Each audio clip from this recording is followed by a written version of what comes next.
He emerged from the small island of Corsica, a man of humble beginnings who would, within a few short years, place nearly all of Europe under his command. He was a brilliant strategist, a bold reformer, feared by monarchs and admired by his soldiers. To many, he was a military genius without equal. To others, an ambitious ruler who reshaped the balance of power across the continent. His name echoes through history as the commander who redefined modern warfare. Today, we will understand how Napoleon Bonaparte became the god of war of Europe, and how his greatest campaign led to the collapse of his empire. In the late 18th century, Europe was a continent in turmoil.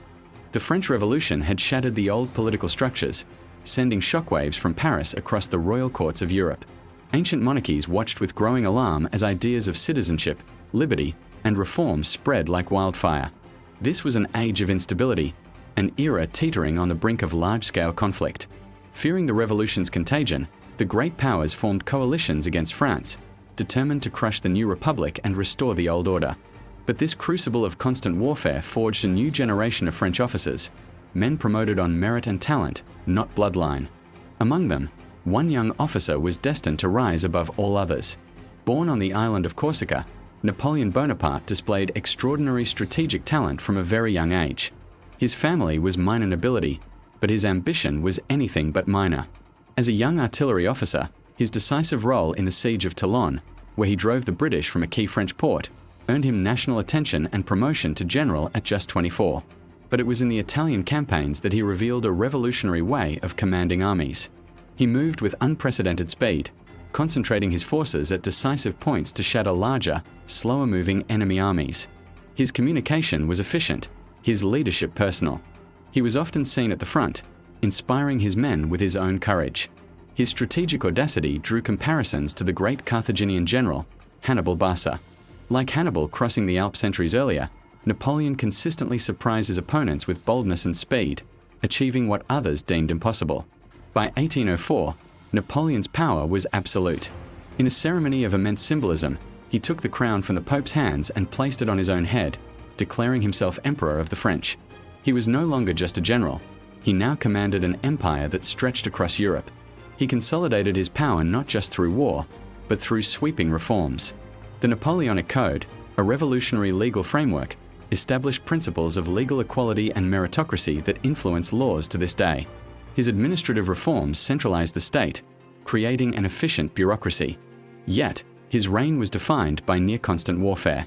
At the Battle of Austerlitz in 1805, often called his masterpiece, he faced a larger, combined force of Russian and Austrian armies. Through masterful positioning, deception, and an uncanny understanding of the terrain, he lured them into a trap, achieving a victory so complete it shattered the Third Coalition and solidified his dominance over the continent. Napoleon transformed the very nature of modern warfare. He organized his Grande Army into a flexible corps system. Each corps was a self-contained mini-army, capable of fighting independently for a time or combining with others for a decisive battle. This allowed for unparalleled strategic maneuverability. His logistics, while often strained, were advanced for the era, enabling his armies to live off the land and move faster than their enemies. He perfected coordinated maneuver warfare, using his corps to envelop and destroy enemy forces before they could unite.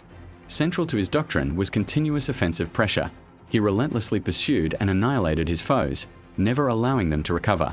This aggressive strategy was fueled by the high morale of his troops, who adored him. They saw him not as a distant monarch, but as their little corporal, a leader who shared their hardships and led them to glorious victory.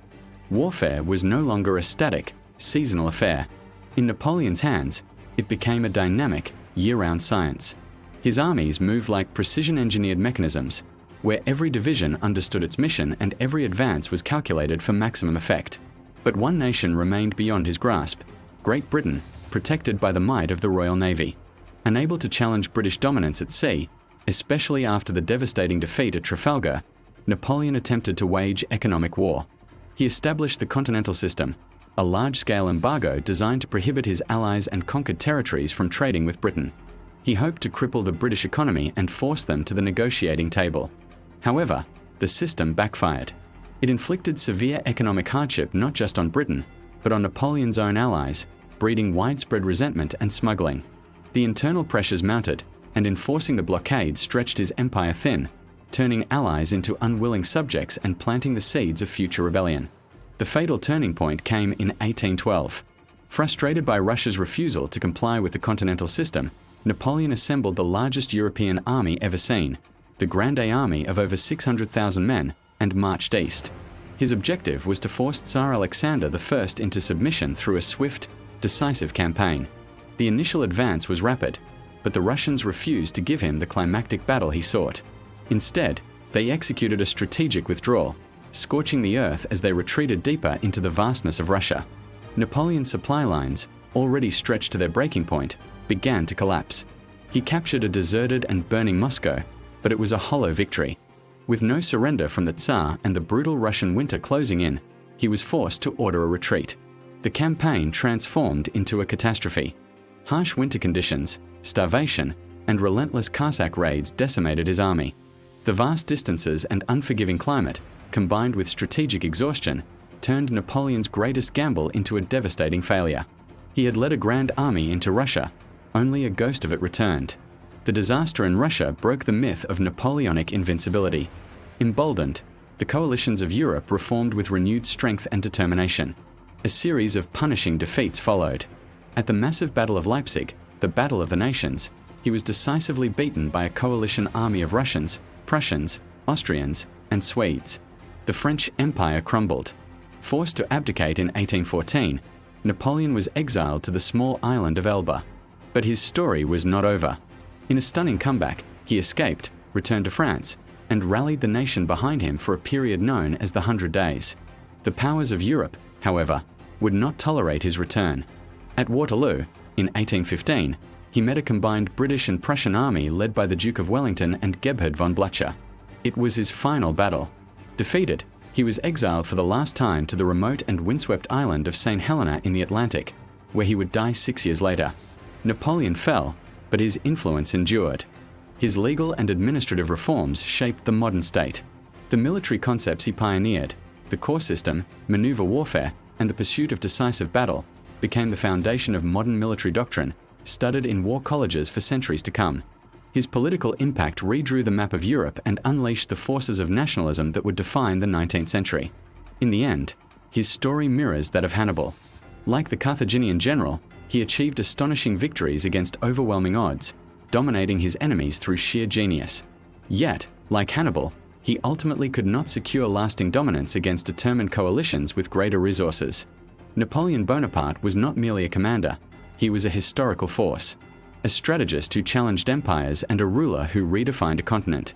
His life is a timeless story of ambition, genius, and the relentless pursuit of glory. It reminds us that brilliance and ambition often walk hand in hand, and that even the greatest leaders must eventually face the limits imposed by time, distance, and circumstance.